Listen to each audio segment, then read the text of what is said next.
গেল।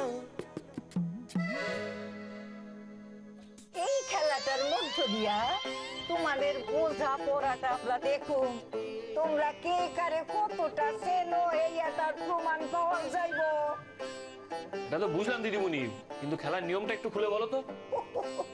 নিয়মটা তো খুবই সহজ। এই যে নকল পুকুরটা দেখতেছো না, প্রথমে তোমার আংটিটা এই নকল পুকুরের মধ্যে লুকায় লাগবে, আর কৃষ্ণা হ্যাটারে খুঁজবো। তারপর কৃষ্ণা করবো কি, হেই আংটিটারে লুকায় রাখবো, তুমি হ্যাটারে খুঁজে বার করবা। হ্যাঁ অর্জুন, আগে তুই লুকো, কৃষ্ণা খুঁজে বার করবো। আমি আগে? হ্যাঁ ইয়েস। জিও দাদা, ভালো করে লুকাবি। একদম। দাঁড়া দাঁড়া, ওকে হটাইয়ে দেখে মরানি। চলো চলো। বুঝিও বুঝিও। এই, যাও যাও যাও। কাট কাট কাট। এই ওদিকে দেখা। বেস্ট অফ লাক, ভালো করে লুকো। এই দাদা, আমি ওইদিকে তাকাচ্ছি, ওরা দেখছি নাকি। ভালো করে বেস্ট অফ লাক।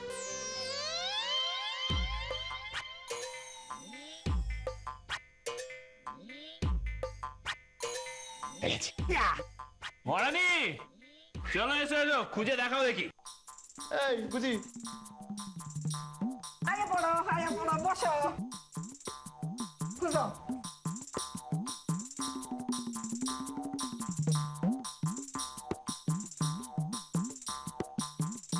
এর খাবলায় কেন? পারছে না তো। আরে নো, বাবা, আপনি এত কি ভাবছেন বলুন তো? নাই, ভেবলি রে নিয়ে ভাবতেছি ওহন ওইখানে কি করতেছে এইটা জানতে না পারলে না আমার মনে শান্তি নাই। বাবা, আপনি শুধু শুধু কেন এত টেনশন করছেন? আমার কিন্তু মনে হয় ভেবলি পিসি আজ ও বাড়িতে গিয়ে ঝগড়াঝাটি করবেন। না না, আমার মন এই কথা কয় না। নির্ঘাত ঝগড়া বাঁধাইব ওই ময়নার সাথে, নির্ঘাত। কিন্তু বাবা, এতক্ষণে যদি কোনো ঝগড়াঝাটি হয়ে থাকতো আমরা কিন্তু তাহলে টের পেয়ে যেতাম, তাই না? ভাল লাগে না, বলছি কিনা যে তুমি এই বউদের জন্য একটা ওয়াশিং মেশিন তো কিনতে পারো, তাহলে তো আমার জীবনে একটু শান্তি থাকে। এই সুইচ টিপতাম, তাহলে সা করে সব কাঁচা হয়ে যেত। রোজ আমার হাতে দেখো কি অবস্থা হয়েছে। ওয়াশিং মেশিন থাকলে তোমাকে সা করে কাচতে হবে না। হ্যাঁ, কেন তোমার হাত দিয়ে কাপড় কাচতে কি কষ্ট হচ্ছে? ও তাই তো, কই খবর পাবো কি করিয়া? রিপোর্টার তো আমাকে বাড়ি বসে কাপড় কাচতেছে। মানে কি বলতে চাইছো তুমি? মানে বুঝা তোমার কাম না, এদিকে আসো, এদিকে আসো। কি তুই একখান কাম করতে হইব, তুই আবার ওই বাড়ি যাইতে হইব। দাদু, ও বাড়িতে তো সব কাজ হয়ে গেছে, এখন আবার কি হচ্ছে ও বাড়িতে? না না, কি হইতাছে এইটা জানানোর লেগেই তো তোর ওই বাড়ি পাঠাই। গিয়ে দেখবি কোনো গন্ডগোল যদি হয় না, সোজা এসে আমার খবর দিবি। ও এই কথা। দাদু, তুই কোনো চিন্তা করো না, না টেনশন লেনে কা নেই, টেনশন দেনে কা। ইউ খবর নিয়ে চলে আসবো। কিরে দিদি, তুই খুঁজে পাচ্ছিস না কেন? আরে ওইটুকু তো একটা পুকুর, ফলস তো, একটা আংটি খুঁজে বের করতে পারছিস না তুই? জানতাম ও তোমরা পারবে না। আরে জেতাটা আমাদের একটা হ্যাবিট, ইউ নো। বুঝি, কুপকাত কুপকাত। তুই চুপ করে থাক তো, কুপুঘাত কুপুঘাত। আরে কি করছিস তুই? একটা আংটি। এই তোমাদের জন্য একদম চুপ করে থাকবে বলে দিলাম কিন্তু। আরে খোঁজ না, একটা তো আংটি, ওইটুকু।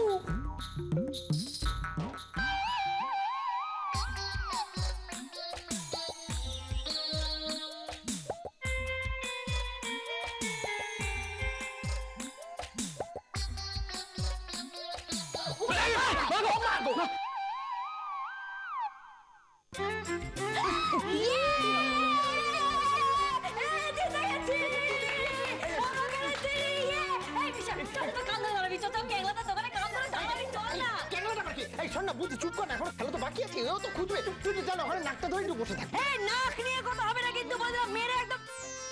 এইবার আমি আংটি লুকোবো আর অর্জুন খুঁজবে। ঠিক আছে ঠিক আছে। অর্জুন, দাদা এরম এরম করলো, কিচ্ছু পারে না তো। কবে পারবি তুই? আবু দাদু।